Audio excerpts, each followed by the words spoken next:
എടുത്തു.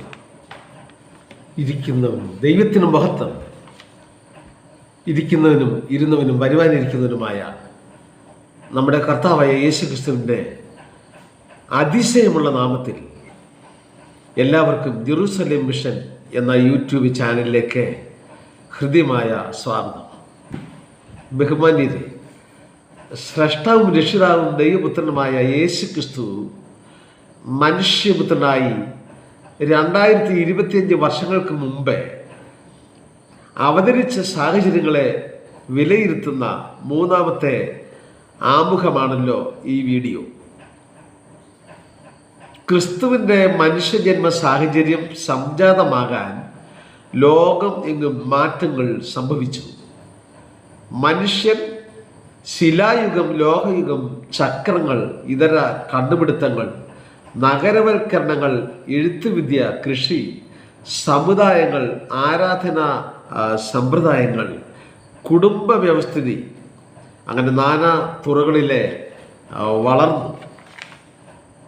നാട്ടുരാജ്യങ്ങളെ പിന്തള്ളി സാമ്രാജ്യങ്ങൾ ഉടലെടുത്തു. ബാബിലോൺ സാമ്രാജ്യമായി.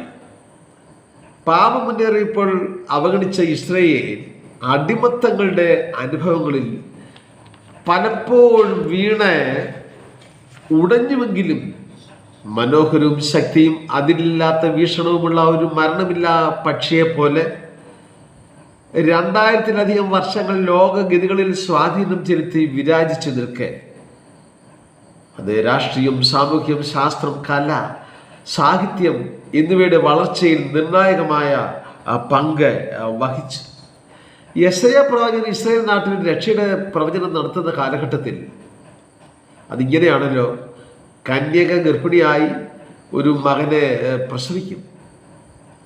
ഈ കാലത്ത് തന്നെ, അതായത് BC 6-ാം നൂറ്റാണ്ടിൽ കടന്ന് ചിന്തിച്ചാൽ യഹൂദനെന്നോ യവനനെന്നോ ഇല്ല എന്ന് ലേഖനകർത്താക്കൾ താരതമ്യം ചെയ്യത്തക്ക വിധം ഗ്രീസിൽ യവന ലോകത്തെ തത്വചിന്ത ഉദയം ചെയ്തു. ഇസ്രായേലിൽ ദൈവശാസ്ത്ര ചിന്തകളുടെ ദൈവിക വെളിപ്പാടുകൾ, വളർച്ചകൾ. അതേസമയം മഹാനായ അലക്സാണ്ടർ ചക്രവർത്തിയാൽ വിസ്തൃതമായ ഗ്രീക്ക് സാമ്രാജ്യത്തിൻ്റെ തത്വശാസ്ത്രത്തിലും കലയിലും സാഹിത്യത്തിലും യുക്തിചിന്തയിലും പടർന്നു വളരുന്ന ഗ്രീസിൻ്റെ ശ്രേയസ് അഥവാ പ്രശസ്തി വളരെ വലുതായിരുന്നല്ലോ. യെശയ്യാ പ്രവാചകൻ ഇസ്രായേൽ രാജ്യത്തെ മനുഷ്യജന്മം എടുക്കാനിരിക്കുന്ന ദൈവപുത്രനെ കുറിച്ച് പ്രഖ്യാപിക്കുന്ന കാലഘട്ടത്തിൽ തന്നെ, അതായത് ഏകദേശം BC 6-ാം നൂറ്റാണ്ടിൽ ഗ്രീസ് സാമ്രാജ്യത്തിൽ തത്വചിന്തയുടെ പിതാവായി തെയിൽസ് ഇടം നേടി. ഇരുണ്ട യുഗങ്ങളിൽ നിന്നും ഭൂവിഭാഗങ്ങൾ എല്ലാ നിലയിലും അവരറിയാതെ തന്നെ യേശുവിൻ്റെ വരവിന് വേണ്ടി ഒരുങ്ങിക്കൊണ്ടിരുന്നു എന്നതാണ് പരമമായ സത്യം. പാശ്ചാത്യ ലോകത്തെ അറിയപ്പെടുന്ന ആദ്യ സംസ്കാരവും ഉത്കൃഷ്ടമായ ഗ്രീക്ക് സംസ്കാരത്തിന് അടിത്തറ പാകിയതുമായ നാം അറിയും പോലെ മിനോവൻ സംസ്കാരം BC 2700-1450 കാലഘട്ടം. അത് മൺപാത്ര നിർമ്മാണം, കെട്ടിട നിർമ്മാണം, ശാസ്ത്രീയ രീതിയിലുള്ള ജലവിതരണം, വിനോദങ്ങൾ, കലകൾ എന്നിവയിലൂടെ വളർന്ന് ഉണർന്നു. മെഡിറ്ററേനിയൻ കടലിൻ്റെ ഭൂപ്രദേശങ്ങളിൽ അവരുടെ പടർച്ചയും ആധിപത്യവും ഉണ്ടായി. ലീനിയർ എന്നറിയപ്പെടുന്ന ഒരു ലിപിയും ഇവർ വികസിപ്പിച്ചെടുത്തു. തുടർന്ന് ലീനിയർ B വിഭാഗമായി വളർന്ന ഈ ഭാഷാശാസ്ത്രം BC 1600-ാം ആണ്ടിൽ മൈസീനുകൾ മിനോവാസിനെ കീഴ്പ്പെടുത്തിയോടെ വിശുദ്ധ ബൈബിളിലെ പുതിയ നിയമത്തിൽ പറയപ്പെടുന്ന ക്രേത്ത ദ്വീപിലും പരന്ന് ഗ്രീക്ക് വൻകരയിലേക്കും പ്രചരിച്ചു. തുടർന്ന് പാശ്ചാത്യ ലോകത്തെ സംസ്കാര സമ്പന്നമാക്കുന്നതിൽ പ്രഥമ സ്ഥാനം വഹിച്ചു. യുദ്ധപ്രിയരായ ഇവരുടെ വീരയോദ്ധാക്കളുടെ ചരിത്രമത്രേ ഹോമറിൻ്റെ ഇലിയഡ്, ഒഡീസി.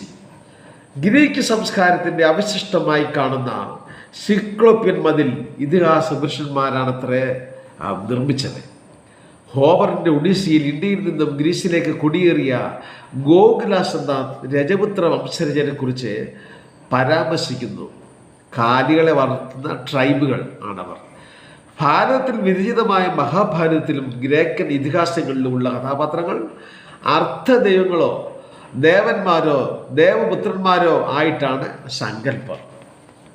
സ്രഷ്ടാവും ദൈവപുത്രനുമായ ക്രിസ്തു മനുഷ്യപുത്രനായി വരും മുമ്പ് ലോകം ആധ്യാത്മിക മേഖലകളുടെ സങ്കല്പ കളരികളിൽ ബുദ്ധിയും യുക്തിയും ഉണരാൻ പഠിച്ച് പരുവപ്പെടണമായിരുന്നു. അതെ, മനുഷ്യപുത്രൻ്റെ വരവിനായി ലോകം ഒരുങ്ങുകയായിരുന്നു. ചൈനയിൽ കൺഫ്യൂഷ്യസും, ഇന്ത്യയിൽ ഗൗതമ ബുദ്ധനും, ഗ്രീസിൽ സോക്രട്ടീസും, ഇസ്രയേൽ നാട്ടിൽ യെശയ്യാവും ഏകദേശം BC 400-600 ഒരേ കാലഘട്ടത്തിൽ ജീവിച്ചിരുന്നവരാണ്. പിന്നീട് റോമിൽ ടാസിറ്റസും സ്വറ്റേണിയസും ആധ്യാത്മിക ചിന്തകൾ വിതറി. അങ്ങനെ ലോകം ക്രിസ്തു മനുഷ്യപുത്രനായി വരുന്നതിലേക്ക് പാകപ്പെട്ടു. യേശു തനിക്കായി തന്നെ തിരഞ്ഞെടുത്ത നാമധേയമാണ് മനുഷ്യപുത്രൻ, സൺ ഓഫ് മാൻ എന്നത്.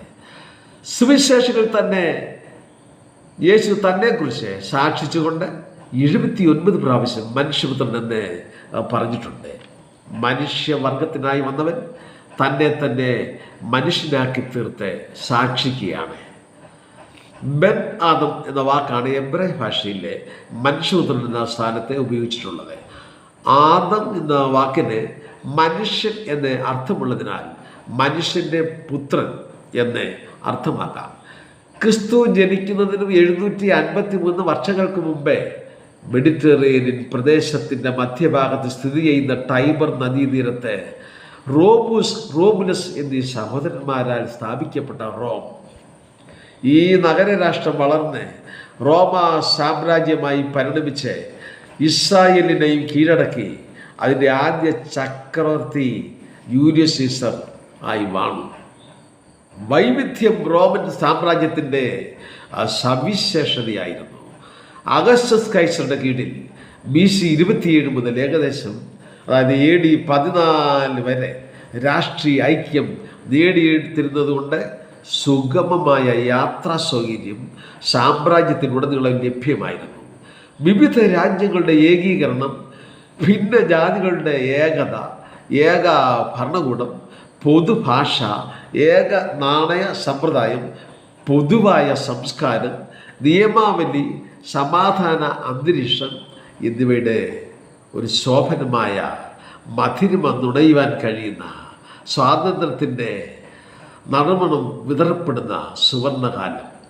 സഭാപിതാവായ ഓറിഗൻ്റെ അഭിപ്രായത്തിൽ വിവിധ രാഷ്ട്രങ്ങൾ ഏക റോമ ചക്രവർത്തിയുടെ അധീനതയിൽ ആയത് തന്നെ ദൈവം സുവിശേഷ പ്രചാരണത്തിന് വേണ്ടി ദേശത്തെ ഒരുക്കിയതിൻ്റെ ഭാഗമാണ്.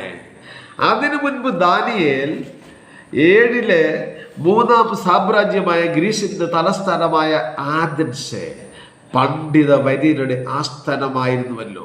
ഉദ്ദേശം BC 5-ാം നൂറ്റാണ്ട് മുതൽ AD 2-ാം നൂറ്റാണ്ട് വരെയുള്ള കാലഘട്ടത്തിൽ സോക്രട്ടീസ്, അരിസ്റ്റോട്ടിൽ, പ്ലേറ്റോ എന്നീ തത്വജ്ഞാനികളെയും സെനക്ക, എപ്പിക്ലേറ്റസ്, മാർക്കസ് ഔറേനിയസ് എന്നീ സ്റ്റോയിക്ക് ചിന്തകന്മാരെ കേൾക്കുവാൻ, അത് അവരെ അടുത്തറിയുവാനും ഒരു ഗുരുകുല വിദ്യാഭ്യാസം പോലെ ആ ഗുരുശിഷ്യ ബന്ധത്തിൽ വളർന്ന് തങ്ങളുടെ ചിന്താഗതികൾക്കും ചോദ്യശരങ്ങൾക്കും ലഭിക്കപ്പെടുന്ന മറുപടികളിൽ ഉത്തേജനം ലഭ്യമായി ആന്തരിക മനുഷ്യനെ ഉണർത്തിയെടുത്ത് അതിൽ മുന്നേറി വലിയവരാകുവാൻ വിജ്ഞാനത്തിൻ്റെ വിസ്ഫോടനത്തിൽ ആകൃഷ്ടരായി ഈ ഭൗതിക ലോകത്തിൻ്റെ തനിമകളെ മറന്നുകൊണ്ട് ആധ്യാത്മ പണവുകളിലേക്ക്, വിഹായസുകളിലേക്ക് വിഹരിക്കുവാൻ കൊതിക്കപ്പെട്ട ആധ്യാത്മ മോഹികൾ, അതേ വിദ്യാ തൽപരരായ നിരവധി പേർ ആദർശിൽ വരിക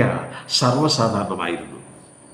ദൈവത്തിൻ്റെ അസ്തിത്വം, മനുഷ്യരുടെ ഉയർപ്പ്, അന്ത്യന്യായവിധി എന്നിവ അവരുടെ അതിശയമായ പഠിപ്പിക്കലുകളായിരുന്നെങ്കിലും പാപമോചനം എങ്ങനെ എന്നതിന് വ്യക്തമായ മറുപടിയില്ലായിരുന്നു.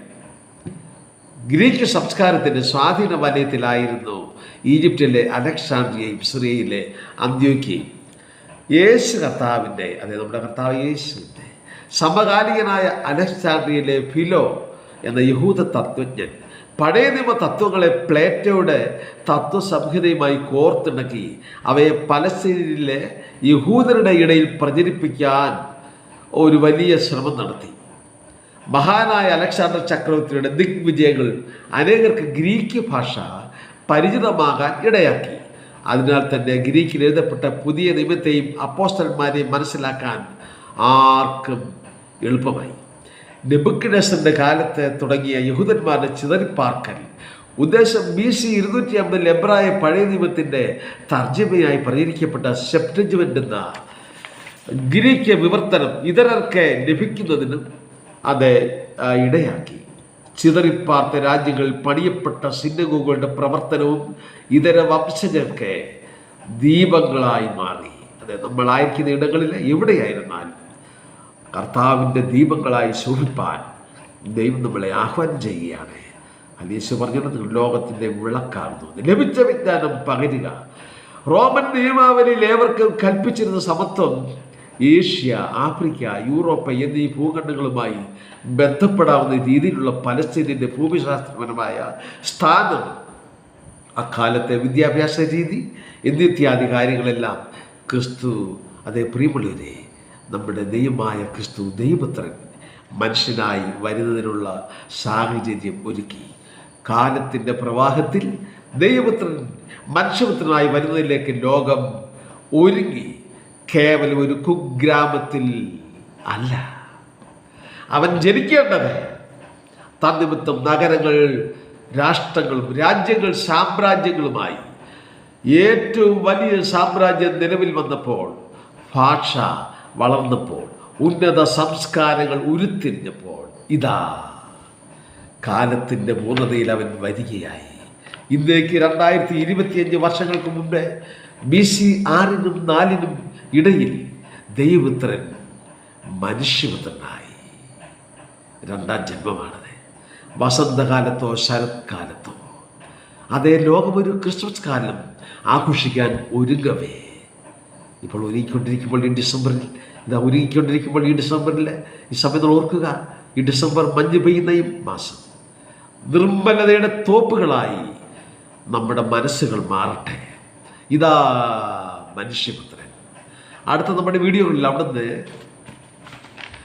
മനുഷ്യപുത്രനായി വന്നതിനെ പറ്റി നമുക്ക് ഒരുമിച്ച് ചിന്തിക്കാം. എല്ലാ ബഹുമാന്യങ്ങളോടും സ്നേഹാദരങ്ങളോട് അതെ നിർത്തട്ടെ. വന്ദനം.